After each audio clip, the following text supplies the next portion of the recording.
Hey guys, it's Julian, and I'd like to tell you a spooky little campfire story. Picture this. The year is 1978.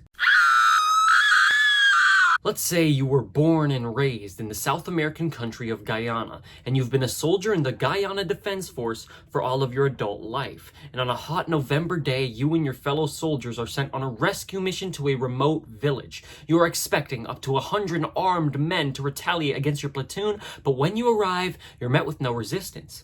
It's dead quiet, and since it's such a hot day and there was rain the night before, the jungle floor is literally steaming. It's hard to see what's under your own feet, what's ahead of your own face. Before you know it, you've tripped and fallen over into what could only be logs placed by the armed guards of the village to stop any rescue efforts. Only they aren't logs. The screams that echo through the forest from your comrades, they reinforce the unbelievable sight before your eyes. 900 bodies, all hiding in the jungle's mist. The men, the women, the armed guards, even the children, all lying still before you. What was once a rescue mission has become one of body disposal. All right, okay, calm down. It was just a story. A true story. The story of the Jonestown People's Temple cult.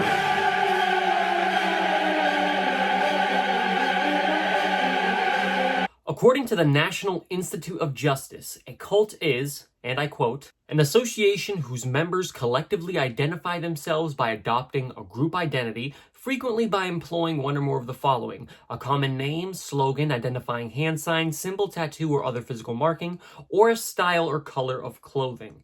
The members may employ rules for joining the association and operating within it. Now that's a pretty good definition. Only it wasn't the definition of cult, it was actually the definition of gang. As I walk through the valley of the shadow of death, I take a look at my life and realize there's nothing left. Today in America, when someone says the word gang, stereotypical images start flashing through everybody's heads. Scenes from shows like The Wire and sometimes Key and Peele for some reason paint pictures of what today's gangs look like. Quack, quack, quack, quack, quack. I'm a duck. No. I'm a crazy duck. No. And all it takes is a change in location or time for this picture to change radically and yet still fundamentally stay the same. If it isn't clear what I'm doing here, let me break it down for you. Cults and gangs. They've been in tales since as long as we've been telling tales. They're similar in that they make for fantastic and compelling storytelling, no matter the time period they take place in or the time period in which they're enjoyed. And if you were made unconvinced, well, let me convince you with two masterpieces. It's time to compare and contrast Paul Thomas Anderson's The Master and the cowboy simulator of the century, Red Dead Redemption 2.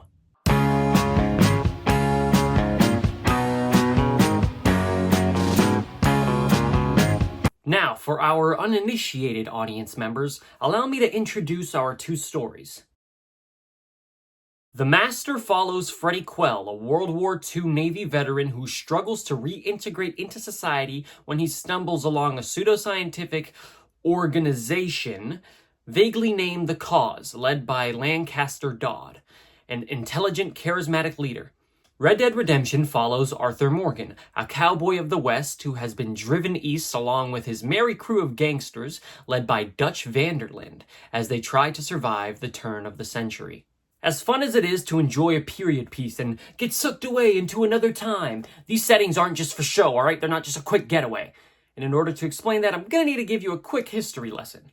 The philosophies that sprung up post-World War II make up an important moment in philosophical history. This was a period of existentialism.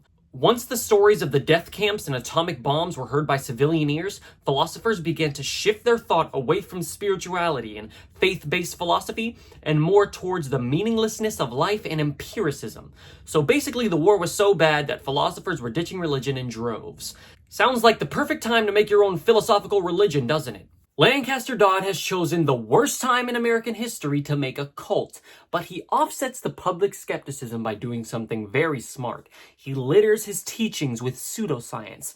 He implements a little cognitive behavioral therapy, but he also implements a little self-induced hallucination techniques, and this allows the Cause to get away with their philosophies under the guise of actual science. And the gang from Red Dead uses very similar tactics, but in order to understand that, you're gonna need another history lesson, which I know you've been looking forward to, right? Right. After the Civil War, America entered its Gilded Age. During this time period, America is also going through its Reconstruction period, with a focus on getting all of America back on the same page. This means that the West is being tamed, the North and South are making amends, and a strong central government is being established. Sounds like the perfect time to be in a cowboy gang, doesn't it? Dutch van der Linde has chosen the worst time in American history to run a cantankerous crew of criminal cowboys. But this time period does not come without its benefits. At the end of the Gilded Age, you have some of the greatest tycoons to ever live at the top of their game. Carnegie, Rockefeller, Vanderbilt, all funneling their money into banks and trains, all places that the van der Linde gang have no trouble stealing from. Well, maybe they have some trouble. I had a goddamn plan! The plan? I got a plan. This is a good one. The very world that these two stories exist in serve to tell the audience something very important, that these characters are complete outcasts and they only have each other. The setting is the first thing an audience member will notice, and it's here to make a statement, and that's before we get into the dialogue, the character decisions, and the politics. And if you know me, I'm not afraid to get political. There's no video of President Trump sucking a ding-dong. And so what if there was? But before we get into any more similarities, we have to talk about the glaring difference between this movie and this video game. And no, it's not really how you enjoy the story, but more how the story is told. I hope you paid attention in middle school English class, because we're talking about tone. Shut up. You need to back off. Sit down. I'm very sorry. I'm trying to get the landing right. You must understand. You want to get the landing right. Come on. Both of these stories take place across the eastern United States, but 50 years apart. And in order to get down to brass tacks about what makes these two time periods different, I thought I'd consult a few primary sources. How are you two doing today? I hope the time machine trip wasn't too discombobulating. I'll tell you what, that was better than a Cadillac. Better than a wagon ride. Today we have two very special guests. Cowboy Julian, howdy there. And Transatlantic Julian. Hey there, Skipper. Our two guests live 50 years and 2,000 miles apart on two separate coasts of the country. And I'm holding this interview to show my audience how different you two are. So let's start with the first question. Thoughts on criminals? What you call a criminal, I just call a man trying to make a living. Funny how evil men are always trying to obfuscate their behavior. Man, I was just trying to make a living. Man, I was just following orders. You're no better than a Nazi. Nancy? I'll have you know my mother's name is Nancy. All right, that's enough of that. Transatlantic Julian, please remember that you are from the future. Now, thoughts on religion? A man without a fear of God ain't no man at all. You haven't seen what I see? You don't come back from the Pacific thanking God, see? You come back thanking yourself, see? I ought to come over this table and knock your head in, see? I wish you would try, partner. All right, guys, that is enough. Surely there is something you two can agree on. I'm sorry, see, but there's just nothing we can agree on. He's a brute. He's a hick. I got nothing in common with him. See? That's it. What are your thoughts on foreigners? Sorry, well, they're untrustworthy, and frankly, we should lock them all up and send them out the country. Sorry I had to cut that interview short. One of them was going to violate some YouTube terms of service, but they point out something very important about the tone of the two stories, and that's how the Master's tone and Red Dead Redemption 2's tone are polar opposites. Everything from the dialogue spoken about from the characters to the details of the physical world are completely different. Everyone in Red Dead Redemption 2 is crass, and they say what's on their mind, and everyone in the Master is putting up this facade, and they're lying to each other. Red Dead's Arthur Morgan is funny and self-aware, while Freddy is antisocial and mostly unaware of his insane nature. Whenever I'm playing Red Dead, I'm laughing with the characters. But I know you love me. Desperately. You're my favorite parasite. No. Ringworm's my favorite parasite. You're my second favorite parasite. Very funny. I lied. Ringworm, then rats with the plague, then you. Shut up. When I'm watching The Master, I'm laughing at the characters, usually because a scene is expertly written to be terribly awkward. The Master's tone is this palpable, discomforting tension, while Red Dead Redemption 2's tone is just making the best of a bad situation, and this is shown best through the love interests in both stories. Arthur Morgan's love interest, Mary, is a woman who has rejected Arthur in the past. They have this forbidden love, where the only thing separating them is Arthur's lifestyle. The two of them have beautiful conversations about running away together that gets down to the root of what makes love so special. Run away with me, Arthur. Run away right now and don't look back. I want to. More than anything, I want to. But I've got some people I need to take care of. Now let's compare that to The Master, where the closest thing we have to a love story is a 30-year-old alcoholic Navy SEAL with bipolar disorder trying to convince a 16-year-old girl to start a family with him. What are you, senior? Junior? He's not a freshman. I'm a sophomore. So how does that make you? 16. Did you think I was older? No. Let's get back to talking about similarities, though, because we're over that 10-minute marker. We're going to have to wrap this up, all right? Cults and gangs. They sell a vulnerable person this promise of brotherhood or family or spirituality. And these two stories are driven by all those things falling apart. What happens when the leader of a cult or a gang butts heads with a follower? And even more specifically, who's more important, the leader or the follower that's vulnerable enough or stupid enough to follow them in the first place? What happens when an unstoppable force meets an immovable object? You're back. How jolly, Miss O'Shea. It's funny, you suck of shit. Back You and you, drunk. The Master, the Lord Molly, God Almighty. calm down. I won't be ignored, Dutch Vanderlyn. These two stories share major character types, the first type being prophets. Lancaster Dodd, aka the Master, and Dutch Vanderlyn are both these false prophets, for three reasons. First, they have these authoritative personalities. You can hear it in their voices. Dutch has this southern accent, which is much more country club than cattle farmer.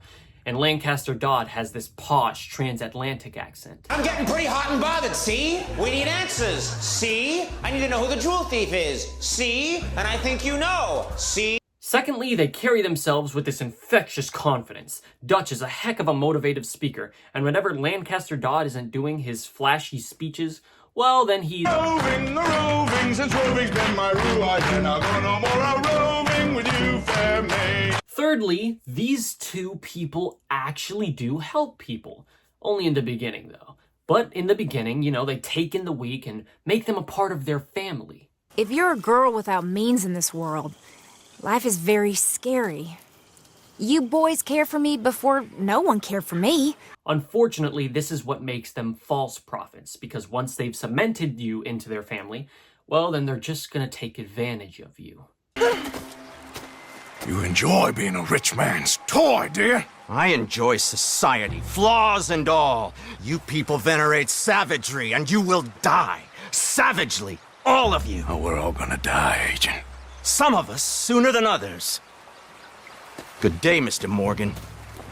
A pursuivant is a follower, and the pursuivants in both these stories are forced to put their prophets on a pedestal. But what happens when somebody doesn't want to fall in line? You get Arthur Morgan and Freddie Quell, our protagonists, these naturally born, hard-headed, stubborn pessimists. And despite their reluctance to follow orders, they are respected the most out of all the pursuivants by the prophet. And that's what makes this game and this movie so interesting. It's this stubborn game of chicken. Who's the most stubborn? The silver-tongued leader or the hard-headed protagonist? Spoiler alert, it's the protagonist. And we are on a journey that risks the dark. If you don't mind, a good night to you. Freddie, stop. Arthur and Freddie are brutes, stoic and practically emotionless. Dutch and the Master are these sly, calculating sharks, and wherever there are sharks, there are always suckerfish. If we don't do that, we will lose every battle that we're engaged in. We will never dominate our environment the way we should unless we attack. Peggy is the Master's wife, and Micah is Dutch's right-hand man. Both Peggy and Micah see through the lies of the cult and the gang, and they don't care. They are just as selfish as the prophets, and they egg them on, whether it be through Micah's brown-nosing or through Peggy's sexual bribes. And since these two fight for the prophet's approval, Peggy and Micah hate the pessimists of our story. Partly because of jealousy, they want to be revered by the prophet as Arthur and Freddy are. And partly because they despise the bravery of the pessimists to openly disapprove of what the prophet says. This is what separates our protagonists from the rest of the characters in their stories. Everyone in the world hates Arthur and Freddy for being in a cult and a gang. And everyone in the cult and the gang are telling Arthur and Freddy, you gotta listen to what the prophet says. What the prophet says goes above all. But despite all of that, Arthur and Freddy reject their mentors. And frankly, they should, because their mentors suck, no matter how good they are at singing. Sir Ed McQuail, what do you say? These two stories are about a horrific love triangle. The leader of a group of outcasts, the devout followers of these groups of outcasts, and the reluctant followers. And if you would allow me, I'd like to end the video on a quote that sums up the themes of our two stories perfectly. An exotic bird collector wants to trap the most beautiful birds he can, but is never content with the beauty of a bird already caught. He only likes the bird that is free because his dream is to put it in a cage. Stand unshaken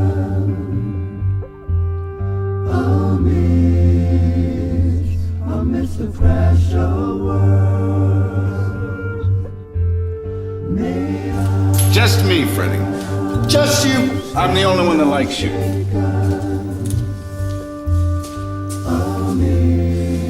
The only one. Amidst the crash of worlds, may I stand unshaken. It's over. No more bargains. No more deals. Mr. Milton, this is America. You can always cut a deal. May I stand unshaken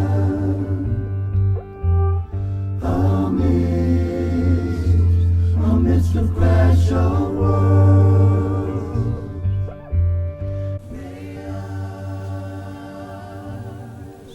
Maybe in the next life. If we meet again in the next life, you will be my sworn enemy, and I will show you no mercy.